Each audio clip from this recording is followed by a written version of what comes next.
Well, buen dia and welcome from all the way in Itacarubi De la Cordillera at the Ecahli house.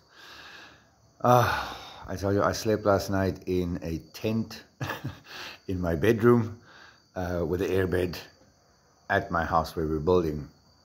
So I wanted to do a little video from there, but unfortunately my dim citronella lamps doesn't give the right effect. Kind of looks creepy. So I said, now let's come up to my beautiful friends Betty and Blas's house, which I used as my base from where it was my kitchen, it was my workshop, it was my haven, you know, while I was finalizing and doing this house. And I tell you what a journey it's been.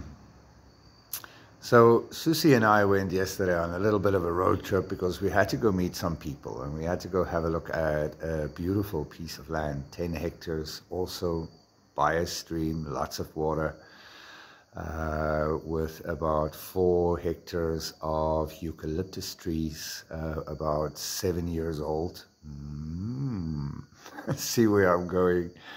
And anyway, so yeah, I met with the neighbors, the owner of the land, and the nephew, and everybody owns land, both sides.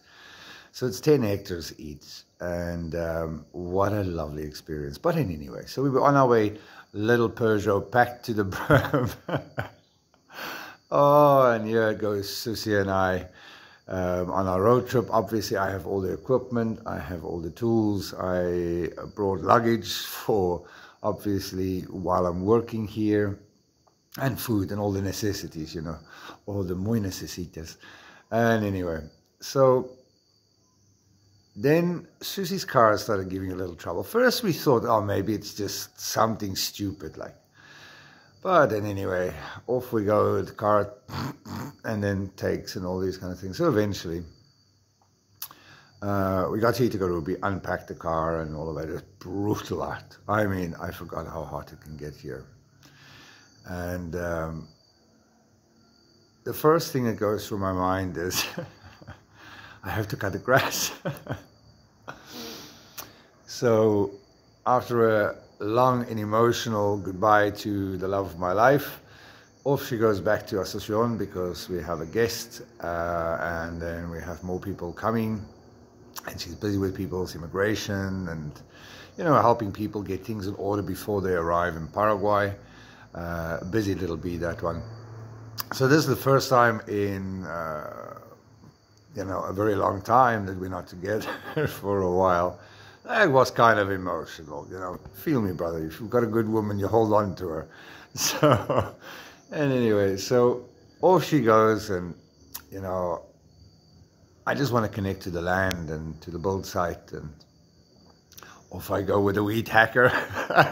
Started cutting the grass, you know, fixing some lights, you know, planning the schedule, then putting up the tent where I was sleeping in my house, the Ecahli house, Eco Community Alternative Housing and Lifestyle Initiative. It is an unusual house. I love it.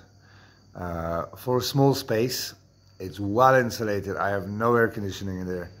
Now, I did buy a fan yesterday because of the fucking mosquitoes. They love me. They suck me dry. They, you know, like, they're like an ex-wife. You all know that. But anyway. So, again, you know, when I was lying in the tent and, you know, I was just listening to nature. Even now, there's crickets, there's insects, there's birds. You know, the day is dawning and there's excitement in the air and there's a coolness about the air. But last night, I realized if an idiot like me can build a beautiful house like that, who's got no formal training, no formal experience, I learned through humanitarian projects. I learned by going to how to do courses and workshops all around Europe, you know, over the years. And I've learned about sustainability, and I network with a lot of, you know, amazing innovators, creators, just people that's just out there. So we share ideas, and this is what's called shared knowledges, sharing the truth. And, I come with something, they come with something, and then we're like, okay, well, how do we work something else? And then we've got another guy involved in Germany, and then there's another guy in this. And we all exchange ideas, because sometimes people bring different perspectives to our lives. But getting back to the house. But I lied in that house, and I thought to myself, because I let go of fear and I surrendered to my soul's agreement. And my soul's agreement is the Camino Verde Paraguay projects. It's about giving people a dignified, fresh new start in life, helping people escape the injustices of the places they live. Even people here in Paraguay, it is about uplifting the people living in severe poverty. We've all been there where you've had really talent. You had a great idea, but you didn't have a pot to piss in. You didn't have a cent on your name. You lived day to day, you didn't follow your dream. And all we always prayed for when we were younger, I prayed for this a lot, please take me to a place where I can be safe, where I can explore and grow, where life doesn't have to be such a struggle. Never got a place like that. Little did I know I have to create a place like that. But you can do things, there is no stopping you and what you can achieve in life. I keep on saying it, and it's a cliche for some, but for me it is the truth and nothing but the truth. In each human being, there is greatness. If you know how to tap into your inner strength, your inner core, your higher self, and learn to let go of fear and embrace life to the fullest of your capacity, you can be unstoppable. Now imagine bringing a lot of people like that's got that same mindset. We had enough of suppression. We had enough of being treated like slaves. We just, like we say in South Africa, we just gatvol. And then you just like, you up to here, no more. And we just say, that's it, we take our power back. We identify the beautiful persons we are inside. We connect on a whole new level. I'm unvaccinated, and I was fucking shunned by my friends and family. I was told I'm the biggest conspiracist fucker out there, and all these things. My centers got closed down, all these things. But you know what? I was right, and I'm still right. If I was right 5 years before COVID kicked in, and I'm right during COVID, and I'm still right about everything else, this is the best time to embrace change. This is the best time you grab yourself and you say, that's it, I'm going to fucking do this. I'm going to go off-grid. Why must I pay so much taxes? Why must I be such a slave to a system? Deprive my family of fucking my time, living past your children.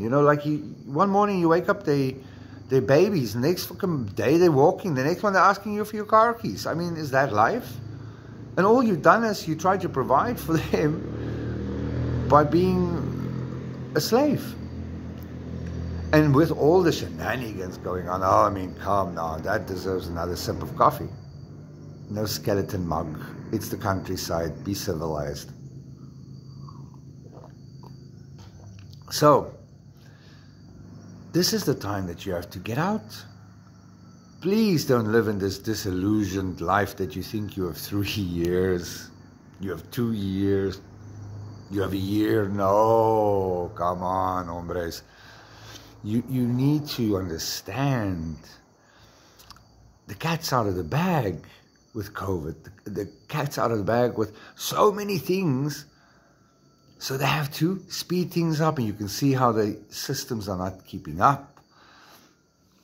From one ludicrous situation to another one, and then it's a diversion here and a diversion there, and everything is being sped up. Do you get it? It's time. I'm waiting. Camino Verde is waiting. There's an exciting new adventure waiting for you. A way for you to be sustainable, live off-grid, not be dependent on any government or any economic system. People don't get it sometimes, because if you live in a community, self-sustainable. You make all your own products, organic. You produce your own food, you produce your own water, you produce your own power. You have products to trade. If the economy goes tits up and there's no more currencies, you have things you can trade. But above all, you and your family is sustainable and you're safe. That is what life is about. People sometimes forget the concept. You know, the little empowered,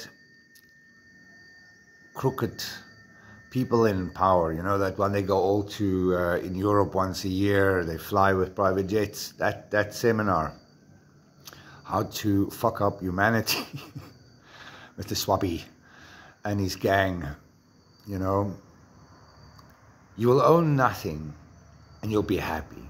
What the fuck? So you'll be a slave. You'll have to shut your mouth. I don't want to be a part of that system. Do you? I believe in the opposite. You will own everything and you'll be fucking happy. Because when we're sustainable, when you don't have to worry about food and electricity and a place to stay, and, you know, if you don't take that, if you take those worries away, life becomes awesome. Awesome. So, again, lying in this house, listening to this beautiful nature, not a front door on the house, literally, which we are going to try to do today. But with all of that said and done, man, oh man, what a beautiful night. I feel refreshed, I feel reconnected to the land, and it might sound corny, but it is, you know. I fell in love with this little spot, and I love Itacarubi. It's not the most prettiest town ever, but it's a one-horse town, the way I like it. But the people here are good. The souls here are good. You know, life is so much slower. And if there's a fucking fly again and I don't have my Olympic sweater, I'll have to go to the shop today and get one. But again, you know, live life. Reach out. Susie is very busy at the moment, so if you need any information, you want to know about immigration and our stay package at Casa Astral, you know, reach out and ask Susie. Same as with me. If you want to know more about anything else, let me know as well. Camino Verde, life in Paraguay. Want to get involved with ecahli, the Camino Verde project, reach out. So that again is the crew and a few people coming up. We're doing some roads and some cutting. So I'll have to let go and say goodbye, love, light, all those hippie kind of jazz, and whatever you need, reach out and believe in yourself. You can do this.